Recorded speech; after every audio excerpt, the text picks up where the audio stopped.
Visa के ख्वाहिशमंद अफराद खबरदार हो जाएं। अगर सोशल मीडिया पर आपने अमेरिका और इसराइल की पॉलिसियों पर तनकीद की तो आपको अमेरिका में दाखिल होने नहीं दिया जाएगा। अमेरिकी हुक्काम ने नई पॉलिसी मुतारिफ करा दी। अमरीकी महकमा खारजा ने बैरून मुल्क तैनात अपने सफीरों को हिदायत दी है कि वो उन तलबा और तालिबात जिन्होंने वीजे के हुसूल के लिए दरखास्त दी हुई है उनके सोशल मीडिया अकाउंट की सख्ती से जांच पड़ताल करें ताकि अमरीका और इसराइल के नाकदीन को मुल्क में दाखिल होने से रोका जा सके।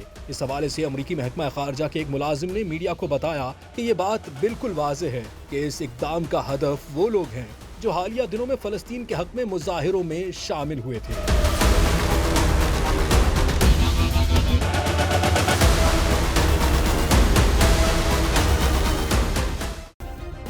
सब्सक्राइब करें और बेल दबाएं ताकि कोई खबर रह न जाए।